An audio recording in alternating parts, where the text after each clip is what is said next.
He showed up dressed, but didn't remember the bride. Welcome to Mystery's Notebook. I am your host, Elspeth. I'd love to hear where you're joining from. Type it below. Your comments make this community thrive. Let's begin. It was the kind of summer morning that made one almost believe in happy endings. St. Mary Mead lay hushed beneath a soft golden haze, the gardens in full bloom and the air perfumed with roses and fresh-cut grass. The church bells of St. Mildred's chimed gaily, sending peals across the village as if to announce not just a wedding, but a fairy tale. Everyone who was anyone had gathered. Mrs. Bantry had made her usual grand entrance in a rather bold shade of lilac, while Reverend Leonard Clement adjusted his sermon notes with a mixture of piety and mild distraction. Children fidgeted in stiff collars, and old Mr. Harper was seen nodding off already, despite the occasion. At the centre of it all stood the radiant bride, Miss Clarissa Tilling, glowing with the kind of beauty and certainty one usually reads about in women's magazines. Her dress, ivory silk, simple but striking, caught the light in the most flattering way. She smiled graciously at the whispers and glances, her mother dabbing tears with a lace handkerchief beside her. But as the organs swelled and heads turned to the heavy oak doors at the rear of the church, something faltered. There was no groom. A minute passed, then two. People shifted in pews. The music slowed, then stopped altogether. Murmurs rose like a breeze before a storm, and then, quite unceremoniously, Mr. Richard Norville, 34, dark-haired, handsome in the way that made older women smile and younger women sigh, walked in through the vestry side door, not the main entrance. Alone, without boutonniere, without a best man, without even a coat. He blinked at the crowd, confused as a schoolboy in the wrong classroom. Reverend Clement stepped forward gently. Mr. Norville, the service is, ready to begin. Richard looked at him, then at Clarissa, then at the assembled guests. A curious silence fell as his lips parted to speak. I'm sorry, he said, but I don't think I'm meant to be here. Then he turned on his heel and walked out. Gasps, murmurs, a sharp cry from Mrs. Tilling. And in the second pew, nearly invisible beneath the brim of a dove-grey hat, Miss Jane Marple tilted her head ever so slightly. Her expression did not change, but had anyone been watching closely, they might have seen the faintest tightening at the corners of her mouth, an almost imperceptible flicker of concern, not for the scandal, but for the oddity. For Jane Marple had seen many things in her years, elopements, family rifts, and once even a gentleman vomiting into the holy font, but a groom forgetting his own wedding was new even to her. Later that afternoon, over tea and Battenberg at the vicarage, the talk rippled through the village like pond water stirred by a stone. "Cold feet," said Mrs. Bantry with conviction. "Men can be terribly unreliable when faced with lifelong commitment." Or perhaps he discovered something unsavory about her. Last-minute skeleton in the closet. Or she about him, offered Miss Hartnell, who rarely spoke unless disagreeing. Though I must say she looked far too calm. A bit staged, don't you think? Miss Marple said nothing. She stirred her tea and thought instead of Richard Norville's eyes. They hadn't held panic, nor shame, but something else, something quietly dislocated. She had only met the man once, at the Churchyard Rose Show, where he'd complimented her yellow climbers and told her he was looking forward to settling in. He had struck her as affable, if slightly polished, as if he'd rehearsed being charming. That memory now felt oddly at odds with the bewildered figure in the vestry. The next day, the gossip was in full bloom. Richard Norville had vanished. Clarissa, pale and firm-jawed, had declared it a private matter and left to stay with cousins in Basingstoke. Mrs. Tilling was beside herself. "He never gave a sign," she repeated to anyone who would listen. "He was perfectly polite. Kissed my cheek. Brought chocolates. Why? Just 3 days ago, he arranged the seating chart with me. And at the post office, Miss Weatherby swore he'd collected a parcel that morning before the wedding. said it was a surprise for the honeymoon. But the parcel was never found. Nor was Richard's car. Nor, for that matter, was Richard. It was on the third evening, just as twilight crept over the hedgerows and a hush came over the village once more, that Constable Peck called on Miss Marple. "Only come to ask if you saw anything odd at the ceremony, Miss Marple, what with your good memory and all." Miss Marple smiled gently. "Well, I dare say there were plenty of odd things. People wearing hats that didn't suit them. Young Mr. Green trying too hard to look heartbroken, when we all know he's adored Clarissa for years. And the organist playing Ave Maria when he was meant to start with Mendelssohn." Constable Peck flushed slightly. "I meant more criminal odd." Miss Marple sipped her tea. "Oh, I wouldn't call it criminal. Not yet. But I would be terribly curious about what Mr. Norval was doing the night before, and what was in the parcel he picked up." She rose then, ever so delicately, and peered through the net curtain. Across the lane, Mrs. Tilling sat alone in the darkening drawing-room, still as a statue. Miss Marple murmured, "It is rather difficult, isn't it, when someone forgets something they ought never forget?" Then, almost to herself, she added, "Though in my experience, when a man forgets his own wedding day, it's rarely by accident." It was the morning after what the Gazette would soon call the wedding that wasn't, and the air in St. Mary Mead was thick with opinion. Long before the post arrived, and well before the grocer's van had made its rounds, voices buzzed behind hedges and over fences like bees in late bloom. At the butcher's, Mrs. Hargreaves leaned across the counter to whisper that Richard Norval had likely been in the midst of a nervous breakdown. "You could see it in his eyes, those sort of wild blank stares," she said, although she had sat 4 pews back and had poor eyesight besides. "I heard he'd been in the colonies," muttered Mrs. Price Ridley, never one to resist a colonial theory. "Men come back strange from those places. It's the climate. Or the insects." At the Green Man pub, speculation turned darker. Tobias Dent, whose opinion shifted with every pint, leaned in close to suggest that Norval might not have forgotten the wedding at all. "What if he never meant to marry the girl?" he said. "What if it was a con, a sham from the start?" Someone else mentioned bigamy, another whispered about debts, and by mid-afternoon an old rumour, first uttered in the queue at the bakery, had grown bold enough to appear in conversations at the vicarage and the school gate alike. Richard Norval hadn't simply run away. He had disappeared. Miss Marple, sitting with her embroidery by the parlour window, caught every shift of tone and language as easily as her needle slipped through cloth. Gossip, she often said, was simply data with poor organisation, but with care and patience it could be sorted into something most useful. She had made a few polite inquiries herself that morning, not overtly, of course. A casual remark to Miss Hartnell about how peculiar it was to see such a well-planned wedding crumble so quickly. A question to the postmistress about the parcel Richard had collected. "Wrapped in brown paper, tied with twine," Miss Weatherby had said, frowning. "Light enough. No return address. Seemed ordinary."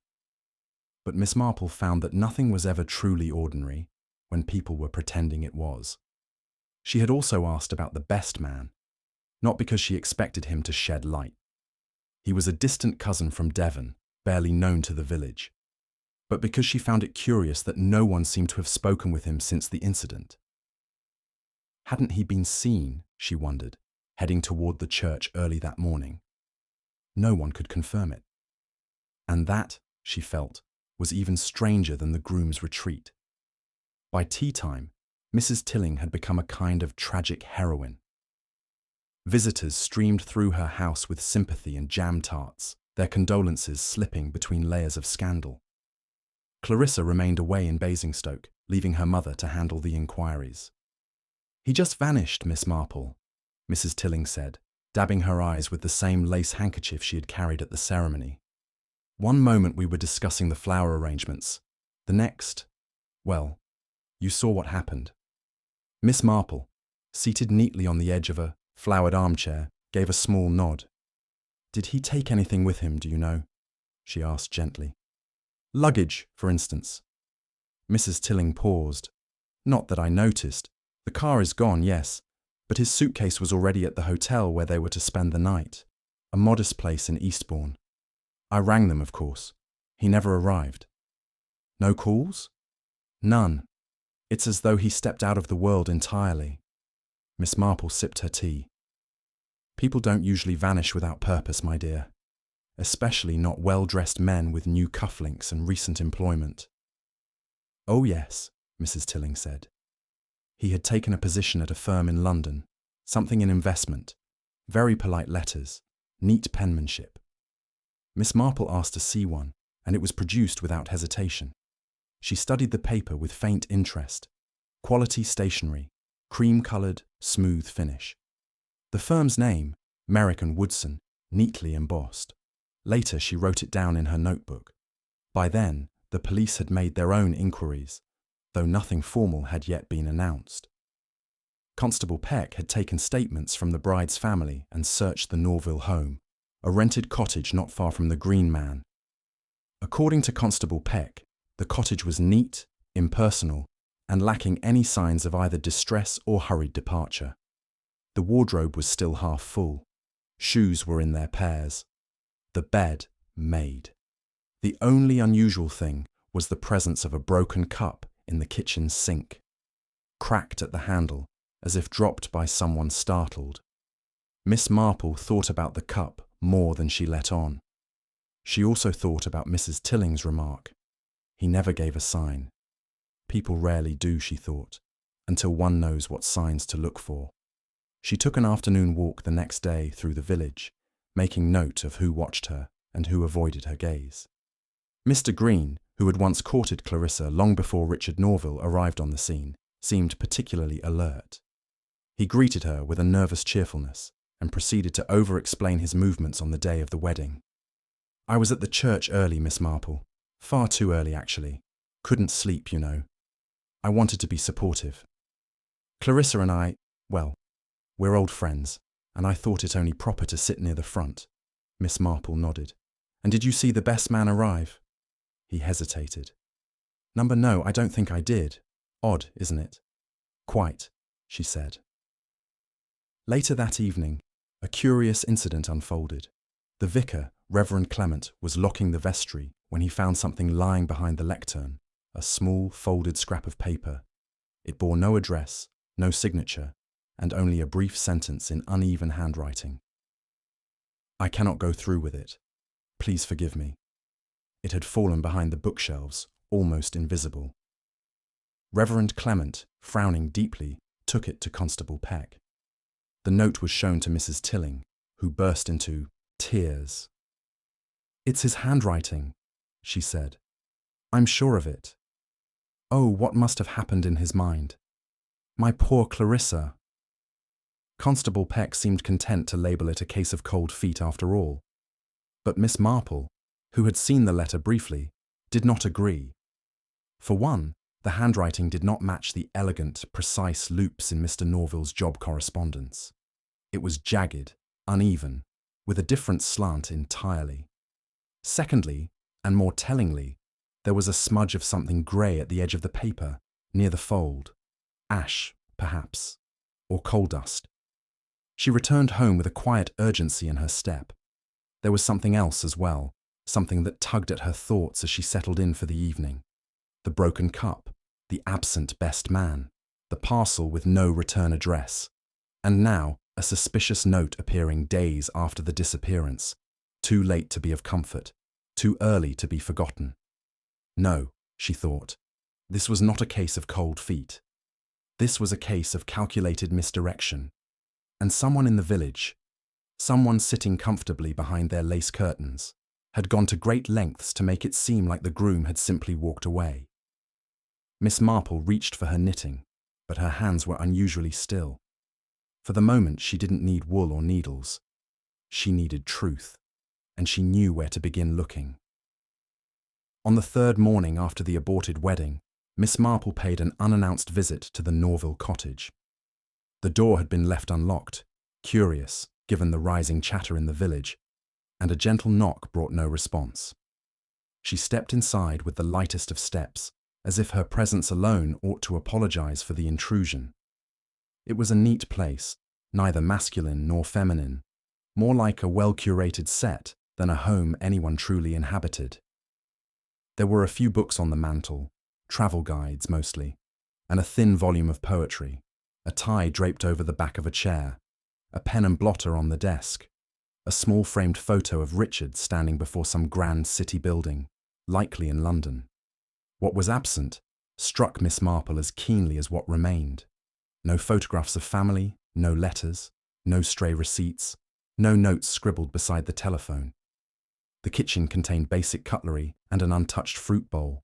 She found a coat in the wardrobe and shoes, yes, but no signs of personal rhythm, no scuff marks near the bed, no slippers by the bath. It felt, she thought, like a hotel suite prepared for a guest who never arrived. Back outside, she met Constable Peck approaching up the path. "Miss Marple," he said, startled but not unkind. "I do hope you're not disturbing a possible crime scene." "I rather think the crime scene has already been disturbed," she replied. "Did you notice the back step?" He frowned and followed her gaze. There was a faint smear of what looked like clay on the stone, thin and streaked, as if left by a single boot heel dragging through damp soil. "Most odd," she continued mildly, "especially since there hasn't been rain for days. Perhaps the clay came from elsewhere." Peck scratched his head. "I'll make note of it." Miss Marple nodded. "Might I suggest a look through the nearby woods? The path behind the cottage is rather overgrown but still passable. I imagine Mr. Norville, if he left on foot, may have headed that way, though I must say I don't believe he left on foot at all." Peck looked perplexed but jotted something in his notebook just the same. Later that afternoon, Miss Marple visited the library, not for books, though she always borrowed a few out of principle, but to inquire about Richard Norville's habits. The librarian, Miss Creighton, was a thin, nervous woman with a fondness for order and a sharp eye for detail. "Oh yes," she said. "Mr. Norville came in once or twice, always asked for the newspaper archives, never took out any fiction, spent hours looking through the old files." "What kind of files?" Miss Creighton adjusted her glasses. "Old issues of the St. Mary Mead Gazette. I asked once if he was researching village history, but he said no, he was looking for something that had been forgotten." I assumed he meant a family matter. We do get people tracing ancestry. "And when was this?" 2 weeks ago, and then again just before the wedding. Come to think of it, he seemed rather on edge that last visit. Left in a hurry. Miss Marple thanked her and asked whether anyone else had recently looked through the same records. Miss Creighton hesitated, then said, "Mr. Green, oddly enough, just yesterday, asked about the same editions." Back in her cottage, Miss Marple placed 2 neat lines beneath a new heading in her notebook. Mr. Norville was looking for forgotten village news. Mr. Green is now looking for the same. She stared at the page for a long moment. The next morning, the postmistress reported a peculiar return parcel. A package, addressed in Richard Norville's handwriting to a flat in Bayswater, had been sent back as undeliverable. It had arrived at the St. Mary Mead post office, bearing a red stamp. Address unknown. Miss Marple examined the handwriting and confirmed it matched the employment letters, not the note found behind the lectern. "I dare say," she murmured to Miss Weatherby, "that Mr. Norville never had a job in London. Or if he did, it wasn't with Merrick and Woodson. Have you ever heard of the firm?" "No," said Miss Weatherby. "But that doesn't mean much, does it?" "It does when there's no such firm in the London directory," Miss Marple said quietly. "I checked yesterday." That evening, she took a quiet walk toward the eastern edge of the village, where the woods grew thicker. A narrow path wound from the rear of the Norville cottage through overgrown bramble and low branches. Here and there, she paused to examine the ground. Near the bend, just before the path, sloped down to the old stone bridge, she found a shred of cloth snagged on a thorn bush, blue wool, suiting material, and then, not 3 feet away, A rusted bicycle, half sunken in weeds, its chain snapped. Miss Marple did not touch it. She did not need to. The bicycle was too small for Richard Norval, and she knew exactly who in the village had once owned such a thing. Mr. Green. The next day brought further news. A hiker had reported a burned-out car abandoned in a shallow ditch along a country road 4 miles outside the village. The plates had been removed, the windows shattered. Constable Peck, upon inspection, declared it beyond recognition, but the make and model matched the one Mr. Norval had been seen driving. But the most telling discovery came not from the car itself, but from what was found a few yards away. A button. Brass. Monogrammed with the initials RN. Miss Marple looked at it and said nothing. But inside her mind, the outline of the truth was beginning to form. The events of the last few days, fragmented and chaotic as they seemed, were beginning to align. The impersonation of a business identity, the forged note, the too-clean cottage, the local man searching old news reports just after another man disappeared, a parcel meant for no one, a bicycle too small for the missing groom, and a suit too fine to abandon. It was not cowardice that had kept Richard Norval from the altar. It was a reckoning someone in the village had long feared and tried very hard to stop. Miss Marple stood once more at her front window, knitting forgotten in her lap.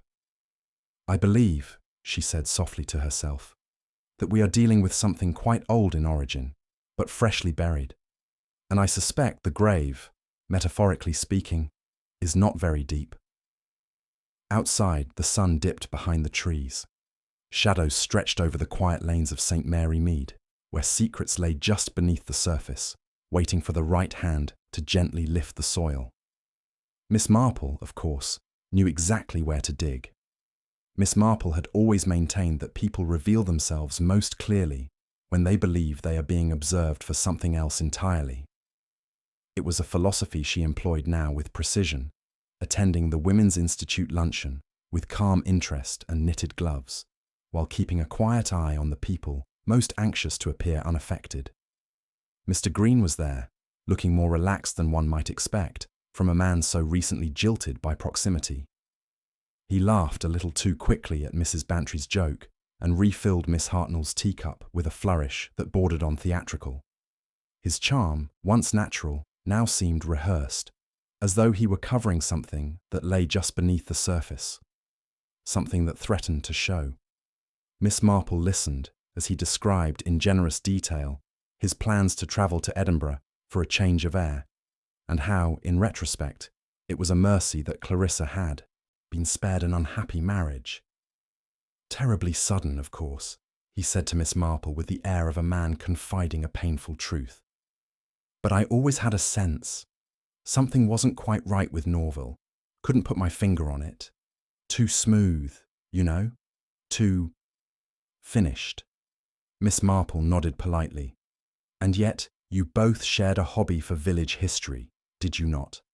I was told you were reading the same newspaper archives only yesterday." For a moment, Mr. Green faltered. It was not overt, not enough to alarm anyone watching, but Miss Marple noticed the slight hesitation in his breath, the faint pause in his teacup's movement.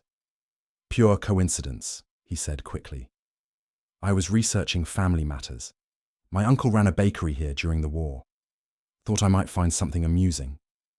Miss Marple's eyes rested gently on his collar, which bore a faint line as though recently laundered to remove a more stubborn stain. That afternoon, she visited the vicarage. Reverend Clement, always kind and curious, invited her in with a warm smile. His wife, Griselda, served tea and shortbread, and the conversation turned, inevitably, to the wedding. "I can't say I ever liked the man," Griselda said frankly. "Too polished. Men like that never stay long in one place." Reverend Clement, more forgiving by nature, disagreed. "He had poise, certainly, but I wouldn't call him insincere. Troubled, perhaps. I did have the sense when I last saw him that he was carrying some quiet burden." "Did he ever confess anything to you?" Miss Marple asked, gently stirring her tea. "No, nothing specific. the vicar said. But he asked curious questions about local disputes, old feuds, particularly those involving land or inheritance. I thought it odd at the time. He said he was fascinated by how tightly history clung to small places. Griselda sniffed, which means he was likely hiding something himself. They always are, when they talk about secrets in others. Miss Marple pressed no further, but as she left, she paused by the old parish bulletin board just outside the door. A notice still hung for a charity jumble sale held nearly 5 years earlier. It bore a name she hadn't heard in some time: Dorothy Stroud. Dorothy had left the village after her father's untimely death. There had been talk of a land dispute, whispered arguments between the elder Stroud and the late Mr. Green. No one had ever said it outright, but Miss Marple remembered well the summer Dorothy left, and the silence that had fallen afterward. She made her way to the records office the next day and confirmed her suspicion. The Stroud property had been acquired by the Green family not long after Dorothy's departure, following a legal challenge that had quietly been settled out of court. The documents were neatly sealed and bore the signature of one Tobias Dent, a local solicitor who now spent most afternoons sleeping beside the fire at the Green Man pub. That evening, Miss Marple found him there, eyes half closed, fingers wrapped loosely around a pint glass. She approached without pretense. "Mr. Dent," she said softly, "might I ask you something about the Stroud inheritance case?" He blinked, as if waking from a dream.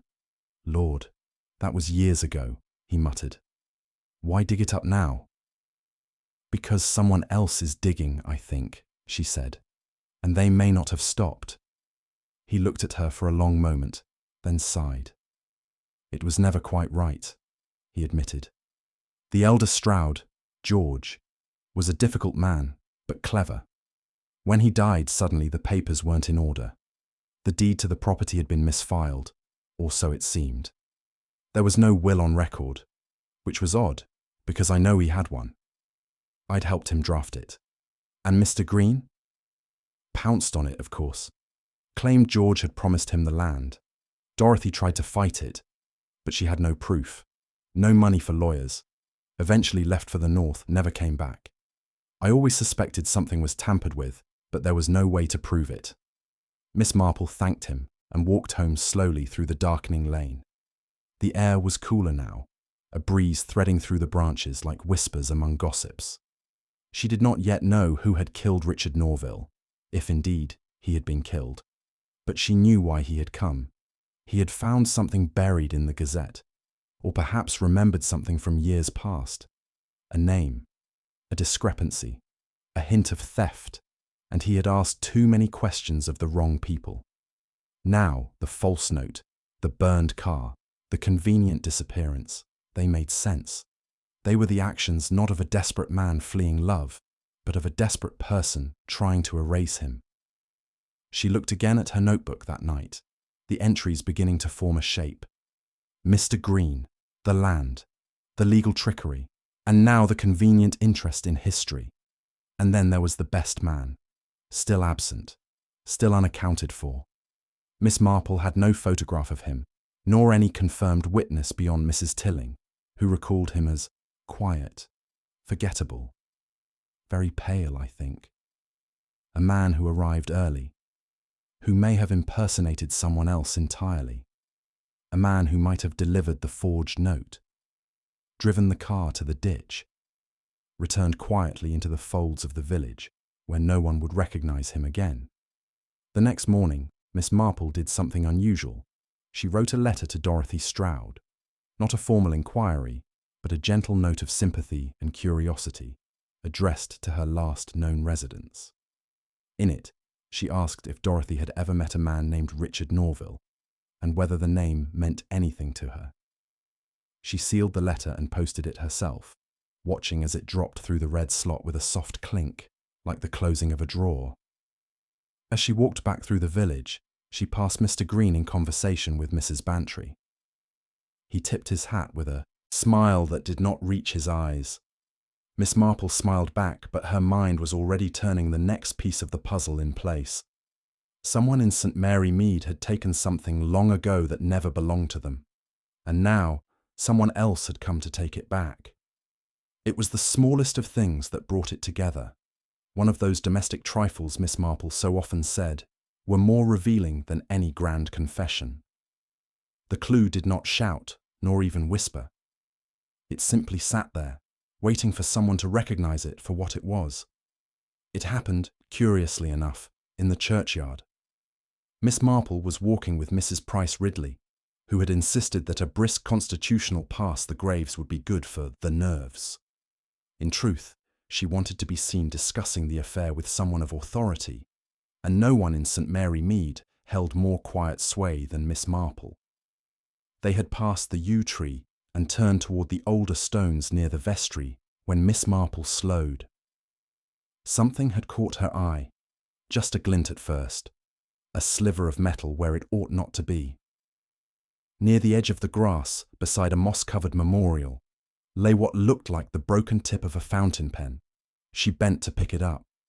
It was indeed a pen nib, gold-plated, expensive, with an elegant curvature, the kind used by someone with refined taste and the desire to maintain an impression of quiet distinction.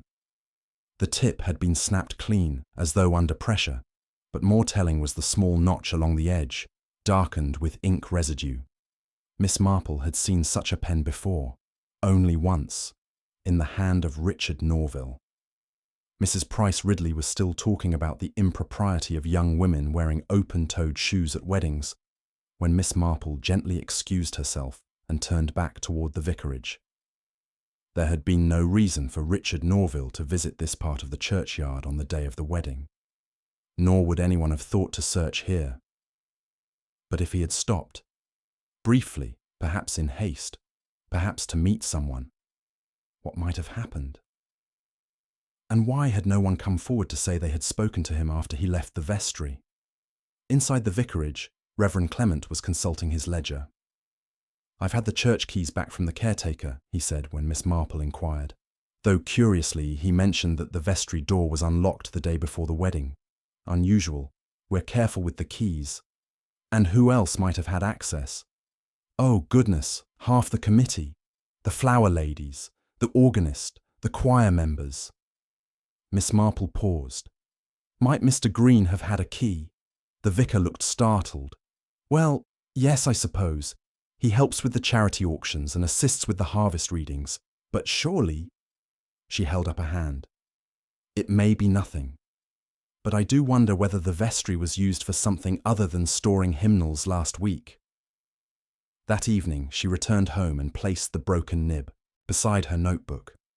She stared at it for a long moment, her thoughts turning not to murder but to timing. How a man leaves a message he didn't write, in handwriting that isn't his, then disappears in a car that ends up in a ditch with no sign of him inside. And now, a pen tip, broken, near an unmarked part of the graveyard, as if dropped in anger or perhaps in fright.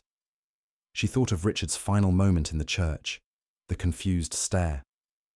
I don't think I'm meant to be here. Not a man trying to escape responsibility, but someone shaken to his core. Someone who may have just learned something so deeply unsettling that he doubted his place not only at the altar, but in the entire village. The next morning brought a reply. Miss Marple opened the envelope with care. The paper was plain, the writing strong. Dorothy Stroud's name signed at the bottom, the return address unfamiliar, but northern. The letter was brief and direct. Dear Miss Marple, I did know Richard. Or rather, I once knew a boy named Thomas Ridley, who called himself Richard Norville later. We were close in childhood. His mother was a housekeeper for my father's solicitor. He vanished when I was 16, shortly after my father died. I had no idea he was in St. Mary Mead, nor that he was looking into our past, but I would not be surprised. Tom was never one to let go of what he felt was unfinished. Please, let me know if he is safe, or if not. I think I deserve to know. Yours sincerely, Dorothy Stroud. Miss Marple sat very still. So, Richard Norville was not Richard Norville. He was Thomas Ridley, the housekeeper's son. A boy with no birthright, yet who had once stood close enough to the Stroud family to witness everything. The false job, the rented cottage, the too clean life, it was all scaffolding. He had come to St. Mary Mead under a name not his own to investigate something buried deep, and someone had found out. Later that day, she visited the library once more. She asked to see the Gazette from 12 years earlier. Miss Creighton, still flustered by her previous oversight, handed her the bound volume. It took time, but Miss Marple found what she sought, a minor report of the elder Mr. Stroud's death. Accidental fall from loft, it said. No suspicion of foul play. Daughter inherits in absence of will.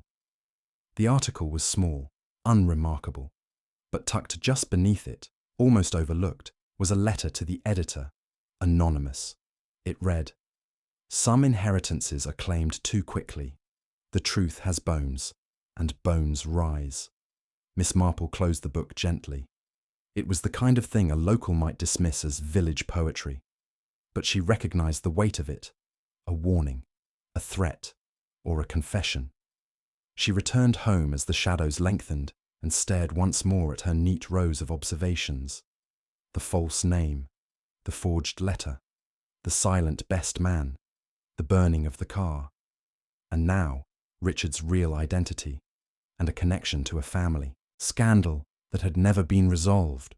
A quiet knock interrupted her thoughts. It was Constable Peck. "We've found something, Miss Marple," he said. Or someone, rather.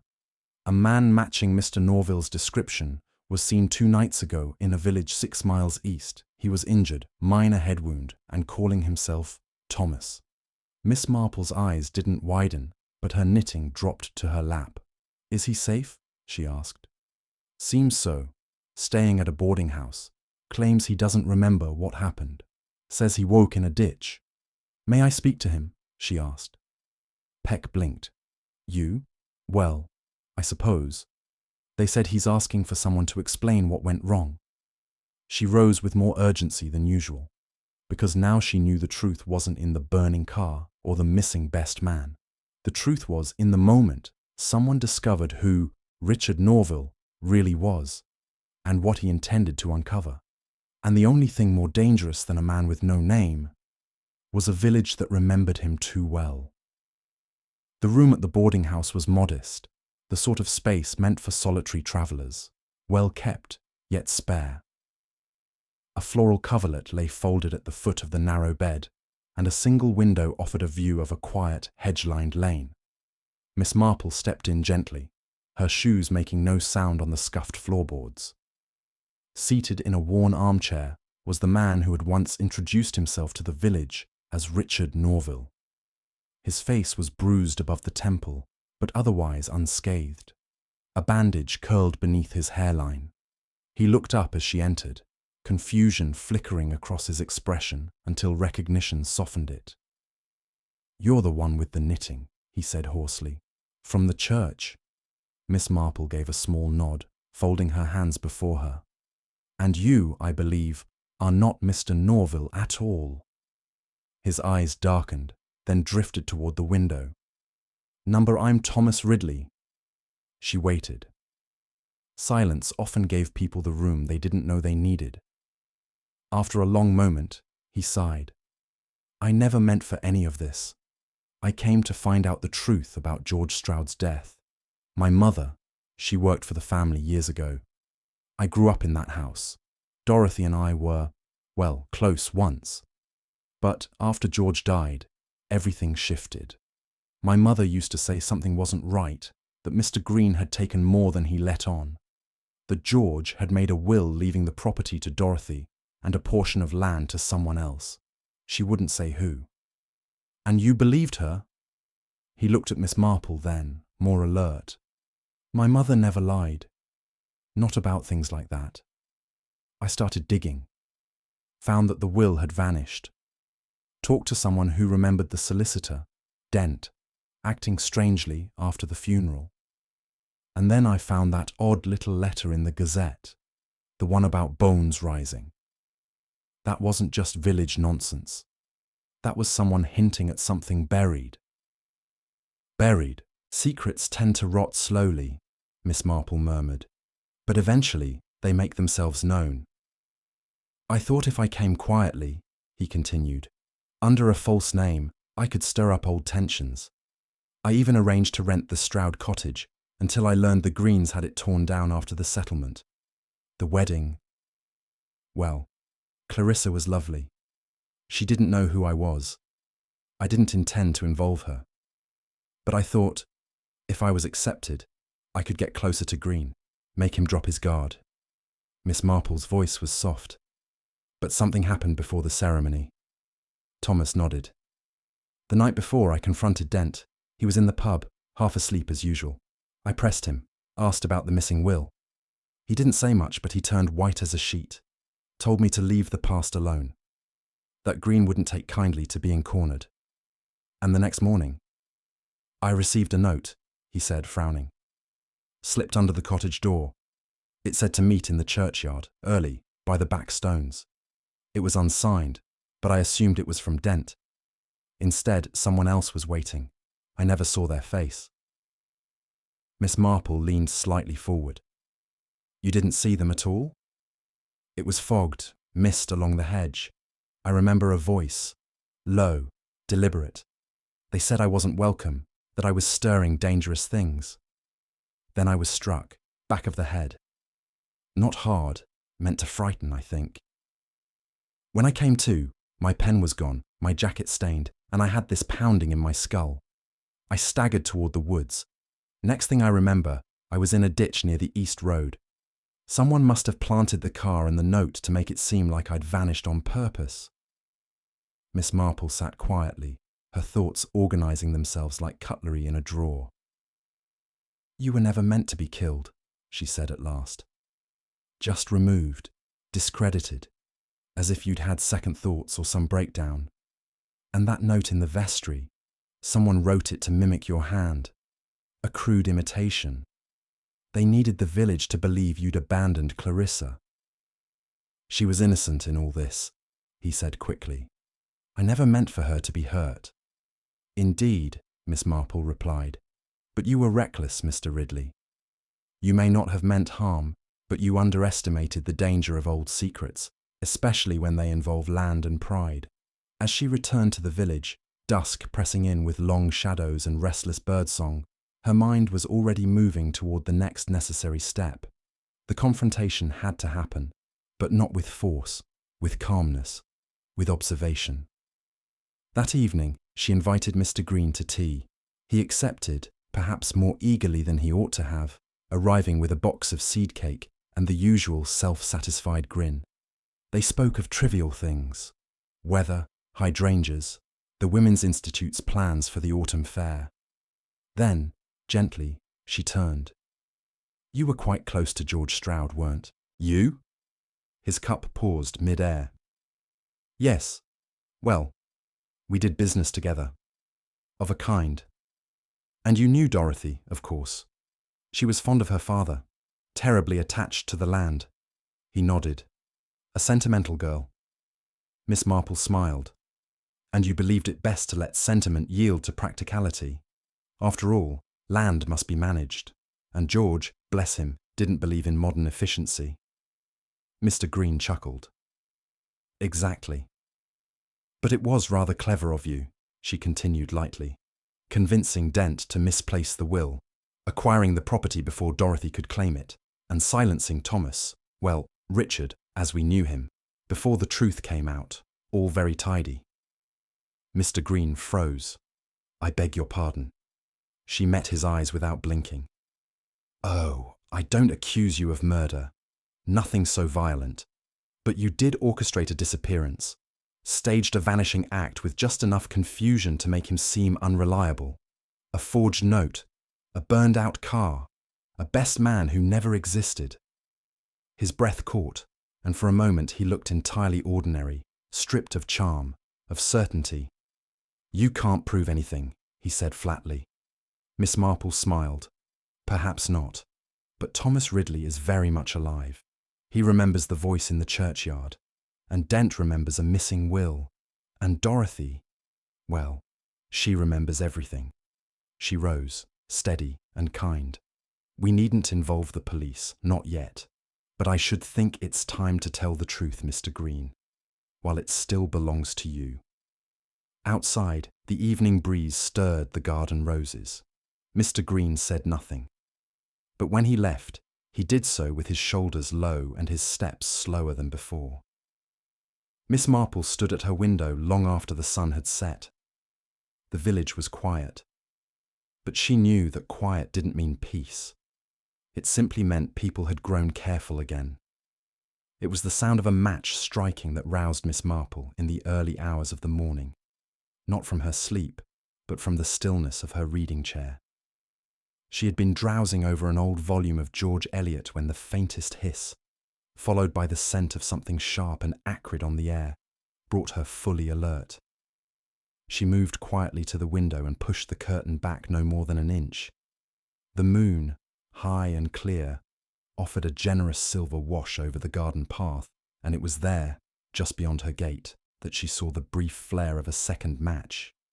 A figure crouched low, angled toward her rose trellis, fingers working fast. She didn't cry out. Miss Marple was not the type to alarm easily.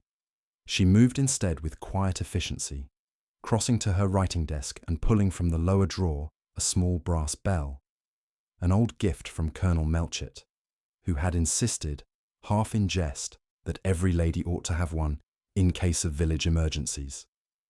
She rang it twice, sharply. Within 3 minutes, Constable Peck was puffing up the lane, night baton in one hand and his boots only half laced. Miss Marple met him at the door and pointed calmly toward the back hedge. "You'll find someone attempting to destroy the roses," she said, "though I doubt the foliage is their real concern." They found the man crouched, startled mid-motion, one matchbook in his hand and a small tin of accelerant beside him. It was Mr. Dent, the solicitor.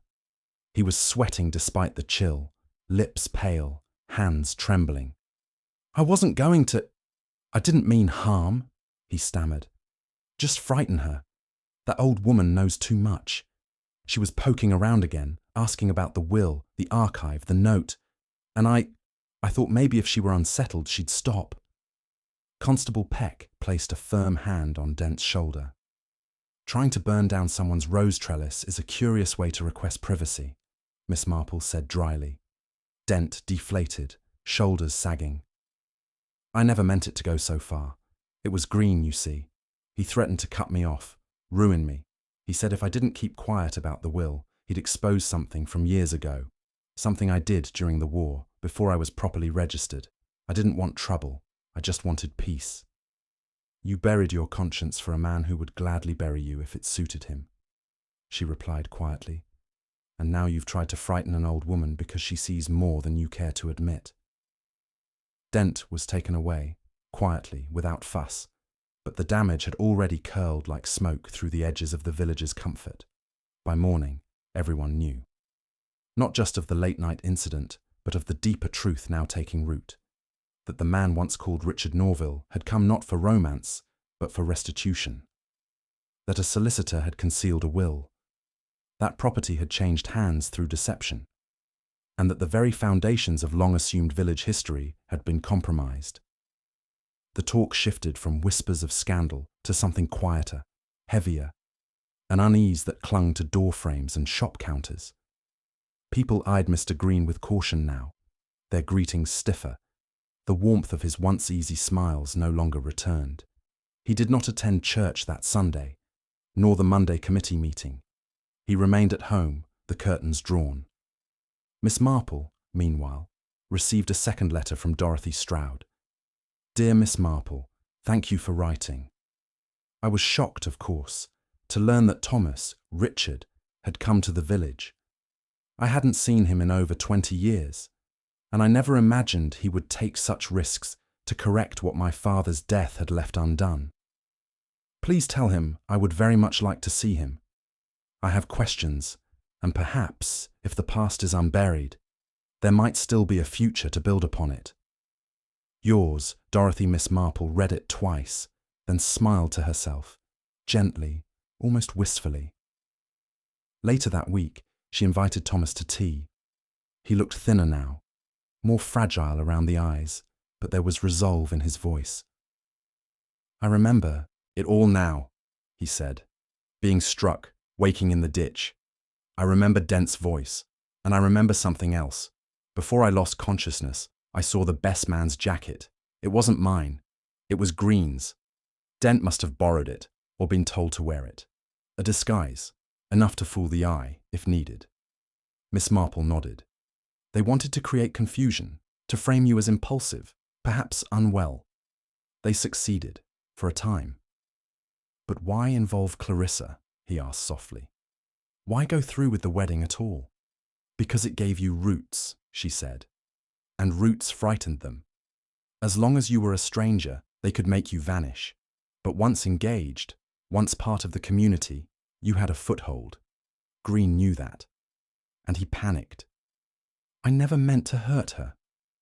"She'll understand in time," Miss Marple replied. "She is not without sense." That same day, a quiet but formal inquiry was opened by the Diocesan Legal Council into the mishandling of George Stroud's estate. Dent resigned from his duties, citing ill health. Mr. Green was advised, strongly, to relinquish the contested property. Dorothy Stroud was contacted by the parish solicitor and given the opportunity to reassert her family claim. She accepted, but with restraint, asking that the land be held in trust while she decided what to do. And Thomas Ridley? He stayed. He did not resume the name Richard Norval. He explained everything to Clarissa, who listened in silence, then told him, very calmly, that she needed time. That was all. Just time. Miss Marple watched them from a distance one afternoon, standing beside the duck pond, their conversation low and cautious. A new beginning, perhaps, or the respectful closure of one chapter before the next began. As for the village, it returned to its routines with the kind of reluctant grace that only truly English villages can manage after scandal. There were still murmurs, still curious glances exchanged at the post office, but no one mentioned the fire again. No one questioned why Mr. Green had quietly packed his things and left for Eastbourne, his name now spoken only in the tones reserved for things best not stirred. In her parlour, Miss Marple resumed her knitting, the thread resuming its calm rhythm. She had not caught a murderer, not this time, but she had unearthed something just as dangerous. A web of small betrayals, selfish choices, and the belief that secrets, buried deeply enough, could remain dead. But she knew better. Because, as she so often reminded herself, evil in villages rarely looks like villains. It looks like borrowed coats, broken pens, burnt-out cars, and men who smile just a little too easily. It was a quiet Thursday when Miss Marple set the final part of her plan in motion. The air held that particular stillness of early spring, a hush before buds unfurl and hedges stir. The scandal that had rocked St. Mary Mead was already beginning to settle into the well-worn grooves of village routine. People nodded a little more cautiously to one another. Mr. Green's name had all but evaporated in public conversation, though his absence lingered like a missing tooth in the village's smile. But Miss Marple had not forgotten. Not yet. For she was not convinced the matter had truly ended. Green had retreated, yes, but she doubted he had let go. Men who built their lives upon concealed power seldom walked away without some final attempt to assert it. And Thomas Ridley, formerly Richard Norval, remained in the village, walking the lanes like a man only half returned to himself. The test, when it came, was delivered with the lightest touch. Miss Marple invited Thomas to a modest gathering at her cottage, just tea and cake, nothing more. She also extended invitations to Mrs. Bantry, Reverend Clement, and one unexpected guest, Miss Lydia Hounsell, the village's new librarian. Miss Hounsell was a recent addition, quiet and efficient, but with sharp eyes and a fondness for methodical systems. She had once catalogued an entire school archive in her last parish posting. Miss Marple had observed her often in recent weeks, noting the way she filed village papers, not alphabetically, but chronologically by event. It was an odd habit, but a useful one. As the group gathered that afternoon, Miss Marple played the role of gracious hostess with her usual warmth, offering biscuits dusted with sugar and gently steering the conversation toward recent village improvements. Thomas sat near the window, his gaze drifting between teacup and garden, and Lydia Hounsell perched stiffly on the edge of her chair, eyes watchful. When the first half-hour passed in pleasantries, Miss Marple rose, reached into a small drawer of her writing desk, and pulled out a slim manila envelope. "I found something," she said lightly. "In the archives. Lydia was kind enough to help me retrieve it." She handed it to Thomas, who opened it slowly. Inside was a letter, not recent. The paper was aged, its ink faded but legible. He scanned it once, then again. His hand trembled slightly. "It's from my mother," he said. "A copy, yes," Miss Marple confirmed. "The original was tucked into the back of a parish newsletter from years ago, filed by event, not by topic. Miss Hounsell discovered it, quite by accident." Thomas swallowed. "I didn't know it still existed." "Few did," Miss Marple said. "It was never sent. A letter addressed to the diocesan office, in which your mother detailed concerns over George Stroud's sudden death. She claimed that the solicitor, Mr. Dent, had removed a document from the house shortly after the funeral. She feared it was the will." "She was right," Thomas said bitterly. Miss Marple looked at him carefully. "But that's not all, is it?" He hesitated. She also said she believed someone had helped Dent, someone with access to the house, someone who stood to gain from the land's reassignment. Silence stretched across the room. Mrs. Bantry shifted uneasily in her chair. Reverend Clement leaned forward slightly, the way he did before a hymn. Miss Marple turned to Thomas with calm precision. "This is your chance, Mr. Ridley, to finish what you began. But I would advise caution, because someone else has not yet finished what they began." She turned to Miss Hounsell. "Would you be so kind?" Miss Hounsell rose and produced another folder. Inside was a photocopy of a bank transfer made 6 days before Richard Norville disappeared. It had been flagged by the village's small bank office, quietly and without publicity, after an unusual request for cash withdrawal. The account belonged to a holding company registered in Eastbourne, the signature authorizing the transfer, C. Green. Thomas looked at the document, then at Miss Marple. "He paid Dent." Miss Marple nodded. "A final payment, perhaps, or a warning.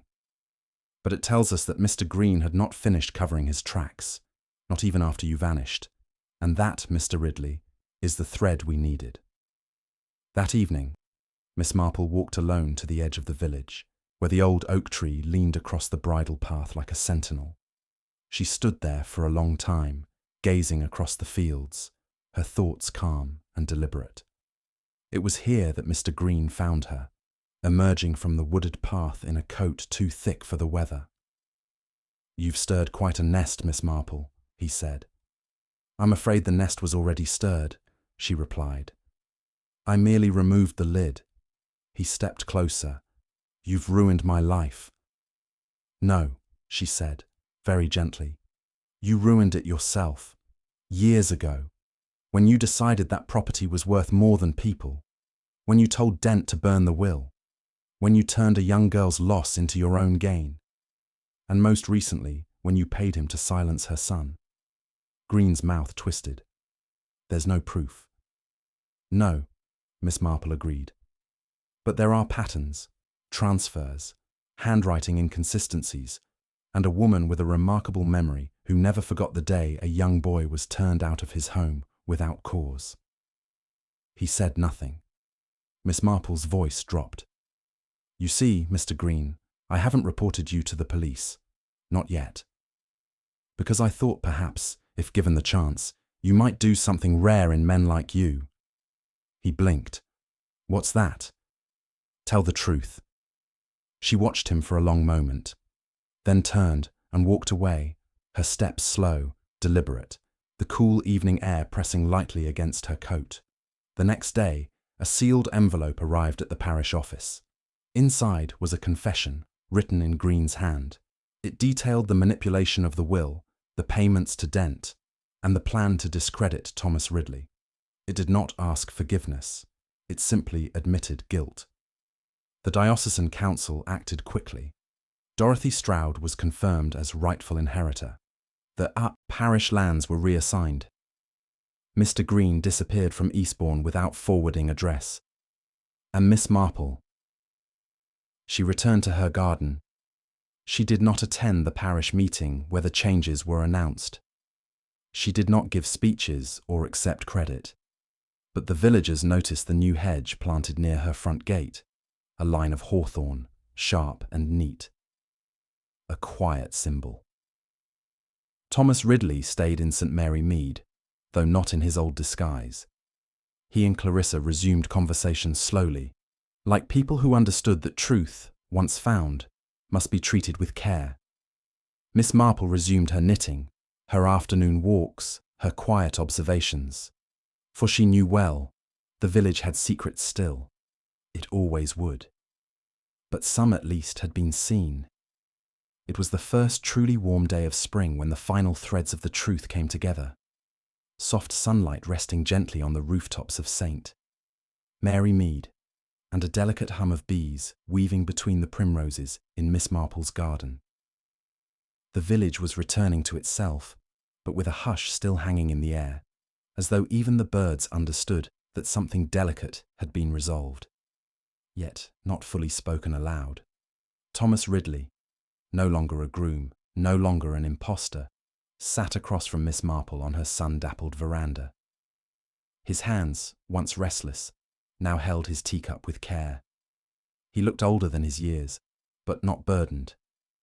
More like someone reawakening to the steady rhythm of a life he never expected to reclaim. She wrote again, he said softly. Dorothy. She's agreed to come back. Just for a few days, she said. But I think it's a beginning. Miss Marple gave a gentle nod. It often is. After long silence, a few words are enough to reopen something that never quite closed. He watched the sparrows for a moment. Do you think I did the right thing, Miss Marple? Coming here the way I did, under a false name, letting it all unfold like something out of a storybook. It wasn't the name that mattered, she said. It was the reason behind it. You came to uncover something that had been locked away by fear and greed. You did it awkwardly, yes. A little dramatically, perhaps. But the past has teeth, Mr. Ridley. And you faced them. He smiled faintly. You're kinder than I deserve. Miss Marple folded her hands in her lap. I am rarely kind without reason. They sat in companionable silence, broken only by the faint clink of a wind chime and the ticking of her small brass mantel clock inside. Later that afternoon, Reverend Clement visited. He had received word from the diocesan office that Green's confession had been accepted as legally binding. The property had been transferred back to the Stroud estate without contest. There would be no court case, no headlines, no scandal beyond what the village had already absorbed. And Dent? Miss Marple asked. Gone to stay with a cousin in Shropshire, the vicar replied. I'm told. He's resigned from the bar. Quiet disgrace, nothing formal. Miss Marple nodded, unsurprised. And Green? Still vanished, though the bank records suggest he withdrew everything in the Eastbourne account and wired it abroad, somewhere in the Mediterranean perhaps. I doubt we'll see him again. I hope not, Miss Marple murmured. But men like that have a way of lingering, even when they leave. That evening, something curious happened. Something only Miss Marple noticed, though it seemed to brush against the very air of the village. At precisely 7 o'clock, a car pulled up outside the church, the kind Clarissa might once have expected to see at her wedding. It was modest, but clean, the driver young and nervous. From the back stepped Dorothy Stroud. She stood still for a moment on the gravel path, eyes sweeping over the square, the schoolhouse, the war memorial. She had not aged much, though her expression had shifted over the years from sharp resolve to something quieter, more reflective. She wore no hat, just a grey coat with a velvet collar and gloves that looked hardly used. Thomas approached her with the hesitance of someone entering a familiar room, long locked. "Dorothy," he said. She looked at him for a long moment. "Tom." Neither reached for the other, but something passed between them all the same. An easing of breath, a recognition deeper than words. "I'm not here to reopen old wounds," she said. "Only to see them closed properly." "You have every right." "I didn't, once." "You do now," he said. "And more than that, I hope you'll stay." She hesitated, then gave a small, quiet nod. For a little while. Miss Marple, watching from a respectful distance, felt something shift inside her. Something akin to satisfaction, but softer. Not triumph, but alignment. As though the world had corrected its posture slightly and was standing straighter for having acknowledged a long-denied truth. The next morning brought sunlight and songbirds and a quiet breakfast at the vicarage, where Miss Marple and Reverend Clement met with Clarissa. She had returned from her cousin's home 2 days earlier, eyes a little clearer, voice more steady than before. "I've spoken with him," she said. "Thomas.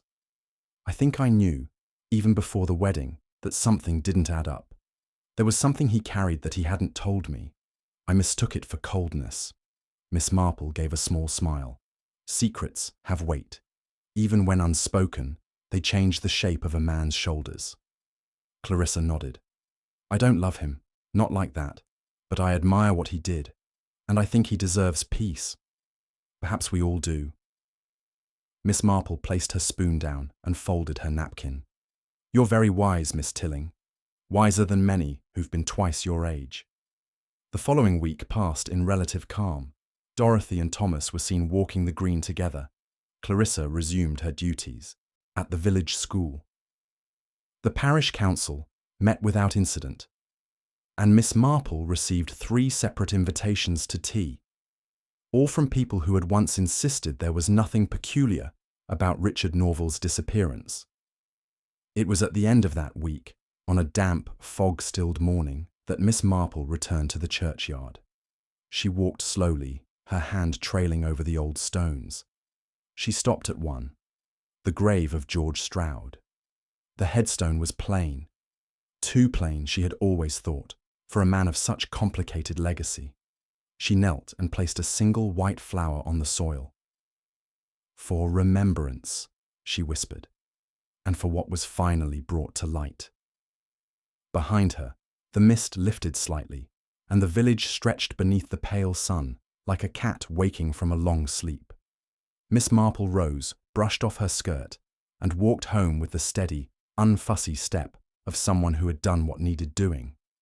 There were always more secrets in St. Mary Mead, but this one, at least, had been seen, had been named, had been laid to rest. The rain returned softly that Sunday evening, a fine mist that threaded through the hedgerows and pressed gently against the windows of the village houses. It brought with it a kind of stillness, the sort that falls over a place after a long and difficult chapter has drawn to its quiet end. In St. Mary Mead, shutters were drawn a little earlier than usual, and kettles boiled with a steadier rhythm, as if the village itself were settling back into its familiar pulse. Miss Marple sat in her parlour with the fire banked low, the ticking of the clock like a soft metronome to her thoughts. A letter from Dorothy lay open on the table beside her. It was short and gracious, expressing gratitude, not for justice. That word had felt too heavy, but for clarity. For the chance to put her father's memory to rest. She would not be staying in the village, she wrote, but she would visit again. The property, she had decided, would be converted into a modest reading room and archives, a place for history to be preserved rather than hidden. Miss Marple approved. She had always believed that secrets, if buried too deeply, eventually turned into something toxic. Better they be dusted off, labelled plainly, and placed where they might be seen in the proper light of day. Thomas Ridley, too, had made his choice. He had taken lodgings in a cottage near the edge of town, quiet and unremarkable. He worked now at the estate office in Much Benham, filing deeds and surveying property boundaries, his days filled with the dull but useful work of land and paper. Occasionally, he visited Clarissa. Their conversations had taken on the cadence of old friends, not lovers, not anymore, but people joined by a chapter neither of them had expected, and both had survived. Clarissa had changed as well.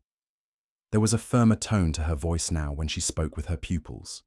She had resumed her teaching, with a confidence Miss Marple had not seen before.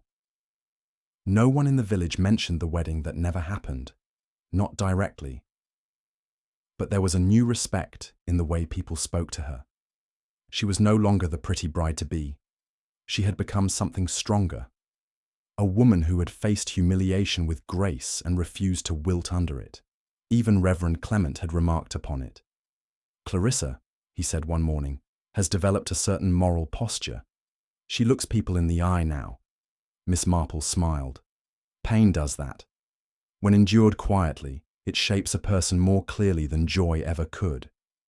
As for Mr. Green, his name faded from daily speech.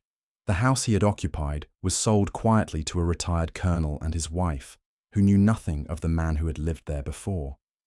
If he was spoken of at all, it was only in the kind of vague tones reserved for those who had left behind a disturbance too awkward to revisit. Only once did Miss Marple hear any sharpness about him.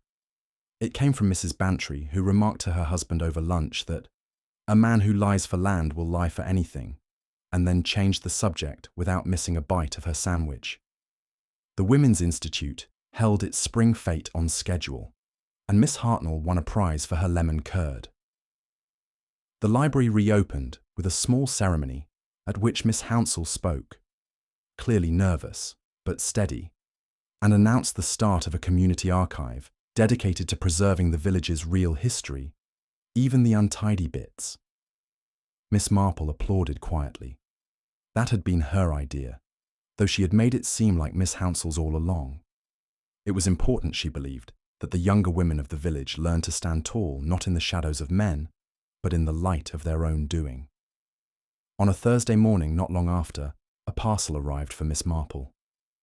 It was wrapped in brown paper, tied with string, and bore no return address, only her name in a handwriting she recognized as Thomas's. Inside was a small wooden box, and in it, nestled on a square of linen, lay a fountain pen. Not the one that had been broken, but another, new, elegant, with her initials etched in silver on the side. There was no note, just a card bearing a single line, "For writing the truth when others chose silence." She held it for a long moment, the weight of it resting coolly in her palm. Then she placed it on her writing desk, beside her notebook. Some gifts, she thought, required no explanation. That afternoon, she walked to the churchyard. The rain had softened the path, and the earth smelled of moss and wet stone. She paused before George Stroud's grave again, not to mourn, but to mark the moment. The past had finally spoken its piece, and though it had taken years, it had found someone willing to listen. Behind her, someone stepped softly onto the gravel. It was Clarissa. "I thought I might find you here," she said. Miss Marple smiled faintly. "The past likes company. I was merely keeping it." Clarissa stepped beside her. They stood for a moment in silence. "I used to think closure meant forgetting," Clarissa said finally. "Now I think it's about choosing what to remember." "That," Miss Marple said, "is wisdom." They walked back through the village together. As they passed the post office, Miss Weatherby waved. At the bakery, Mrs. Hargreaves offered them a small basket of scones, left over from the morning batch, and at the edge of the green, a child tugged Clarissa's hand and asked if she'd be reading the hedgehog story again that week. Life, as always, resumed. It did not forget. It simply moved. Later that evening, as dusk gathered its quiet around the thatched rooftops, Miss Marple stood at her window and looked out over the village she had known all her life, a place of lace curtains and clipped hedges, of gossip and generosity, of secrets both petty and profound. A place where danger wore the face of a friend, and justice was not a thing of courts, but of quiet corrections. The church bell rang 7 times. A blackbird sang once, then fell silent. And Miss Marple, with the new pen resting beside her and a fresh page open before her, began to write. There was a wedding that never happened, but what it uncovered was a kind of honesty few unions ever reach. The truth came late and painfully, but it came, and in St. Mary Mead, where people know more than they say, that is enough. The following morning dawned pale and unhurried. The sky had softened to a watery blue, and birdsong returned with a quiet insistence, threading between chimneys and gardens like memory revisited. In her sitting room, Miss Marple folded her newspaper and rested her hands in her lap. She had read the article twice, though it offered nothing she didn't already know. Resolution in local inheritance dispute, it said. No names were mentioned, no scandal dramatized, just the discreet, neutral language of finality. A matter concluded. But for Miss Marple, conclusions were rarely so neat. She believed endings were not doors, but garden gates, closing gently behind one story only to open onto another. And now, with the village settled and the last of the falsehoods laid to rest, she permitted herself, at last, to reflect. The case, as it had unfolded, had not been about murder, not technically. Yet something had been killed nonetheless. A man's good name, a woman's rightful legacy, a young girl's belief in her place in the world. It had taken years for the harm to surface, and when it did not scream. It whispered, cleverly. It cloaked itself in charm, in tradition, in the practiced decency of a man like Mr. Green. But evil, Miss Marple had long understood, rarely arrives in black hats and villainous moustaches. It comes in borrowed jackets and clever lies, in forged notes slipped beneath doors, in the soft hush of a solicitor's voice saying, "It's better not to ask." It comes when good. People are too tired to fight it, or too polite to name it, and yet it had been undone. Not with violence, but with observation. Not by force, but by patience. Thomas Ridley had arrived not with accusations, but with curiosity, and that, in the end, had proved far more dangerous. His quest had not been revenge, but restoration, and for that he had been nearly erased again. But truth, once disturbed, tends not to settle quietly. It wriggles like roots through stone, finding cracks to widen. And when Miss Marple had noticed the things no one else did, the pen nib, the inconsistent handwriting, the stain that did not wash away, it had all begun to tilt toward the light. She had not confronted the guilty with fists. She had not revealed her suspicions in some dramatic courtroom. She had waited, asked questions gently, observed who turned cold and who turned evasive, and in the end, she had laid it bare not with accusation, but with suggestion, because she knew the human mind often damns itself more thoroughly than any judge. Mr. Green had fled, not because he was exposed, but because he realized he had been seen. And for men like him, that was worse. Outside, the lane was waking. A cart passed with the clink of milk bottles. Children's voices echoed from behind the schoolhouse, where Clarissa had resumed teaching spelling and arithmetic with quiet diligence. Thomas was no longer a figure of curiosity, just a man who worked the land and kept to himself, nodding politely in the shops. And Dorothy had visited again, briefly. She had walked the garden with Miss Marple and said, "I used to think the village had forgotten me, but I see now, it only remembered the wrong part of me." Miss Marple had nodded and offered her tea. For that was the thing about villages. They do not forget. They simply decide which truths to wear on the surface and which to tuck into the folds of civility. This time at least, they had been coaxed into choosing correctly. At dusk, Miss Marple opened her notebook once more. She had not intended to write anything further. Her work, after all, was done. But the story lingered. Not the mystery, but the people in it. their flaws, their choices, their capacity, however small, for grace. She wrote, "People often say that evil announces itself, that it comes with heat and noise, but in truth, it comes with a sigh, a convenient silence, a misplaced letter, a story told too confidently. It is in the things we accept because they are easy, and it is undone not by righteousness, but by watching, by listening, by remembering that sometimes it is the smallest needle that unravels the most elaborate weave." She paused, then underlined one final sentence. "And it is a great comfort to know that even after 70 years, I still find the human heart curious enough to study." The wind stirred the curtains. The lamp flickered once, and outside, St. Mary Mead slept again, dreaming quiet dreams under the watchful eye of a woman who never missed the flicker of truth beneath the calmest of smiles. The end.